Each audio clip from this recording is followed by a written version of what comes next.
Hello అండి, welcome to mini vlog. ఈ mini vlog వచ్చేసి నా డ్యూ డేట్ రోజు తీసాను అనమాట. మార్నింగ్ నుంచి ఈవినింగ్ వరకు, ఇంకా ఈవినింగ్ 4 ఆ టైంకి నేను హాస్పిటల్కి స్టార్ట్ అవ్వాలి. సో మార్నింగ్ నుంచి ఈవినింగ్ వరకు ఏం చేశాను, ఏం తిన్నాను అని ఈ మినీ వ్లాగ్ చూపిస్తున్నాను అనమాట. నాకు ఆల్రెడీ నా డ్యూ డేట్కి 2 డేస్ ముందు నుంచే కొంచెం పెయిన్స్ స్టార్ట్ అయ్యాయి. మా ఇంట్లో వాళ్ళైతే సొంటి వాటరు, వామ్ వాటర్ అలాంటివి ఇస్తున్నారు. ఇంకా పెయిన్స్ తగ్గుతున్నాయి, మళ్ళీ వస్తున్నాయి అనమాట.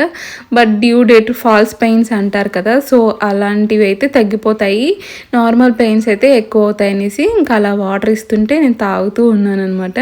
ఇంకా ఇక్కడ వచ్చేసి నేను ఆయిల్ పెట్టించుకున్నాను మంచిగా, ఎందుకంటే మళ్ళీ 9th day or 11th day వరకు హెడ్ బాత్ చేయనివ్వరు కదా, సో అందుకని ఆయిల్ పెట్టించుకొని మంచిగా హెడ్ బాత్ చేశాను. మా అమ్మ అయితే ఇంకా రాగి సంగటి అలాగే నలుపుడు కారం చేసింది నా కోసం. ఇంకా అదైతే మంచిగా తింటాను. తర్వాత అంత స్పైసీ ఫుడ్ తినలేం కదా, అది తినకూడదు ఇది తినకూడదు అని చెప్తారు. సో అందుకనేసి ఇంకా మళ్ళీ పెయిన్స్ వస్తుంటే అమ్మ అయితే సొంటి పాలు ఇచ్చేసింది.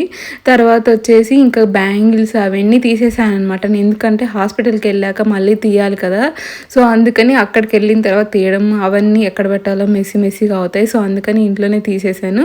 మా హస్బెండ్ అయితే నాకు నచ్చిన వెజ్ బిర్యానీ చేసి పెట్టారు. హ్యాపీగా తిన్నాను, గోంగూర పచ్చడి వేసుకొని. మళ్ళీ ఎప్పుడు తింటాము అలా గోంగూర అవన్నీ వేసి అని.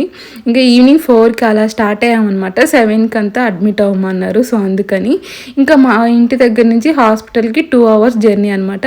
ఇంత లాంగ్ ఎందుకు వెళ్ళాము తెలుసుకోవాలంటే కామెంట్ చేయండి. ఇంకా నా డెలివరీ ఎక్స్పీరియన్స్ కావాలి అంటే కామెంట్ చేయండి. సి సెక్షనా, నార్మలా, లేదంటే బేబీ గర్ల్, బేబీ బాయ్ తెలుసుకోవాలి అనుకుంటే కామెంట్ చేయండి. నేను సపరేట్గా వీడియో చేసి షేర్ చేస్తాను. నేను హాస్పిటల్లో వీడియోస్ ఏం తీయలేదు, నేను నార్మల్గా చెప్తాను. నా ఎక్స్పీరియన్స్ కావాలి అంటే కామెంట్ చేయండి. సో ఈ వీడియోకి ఇంతే, బాయ్ బాయ్.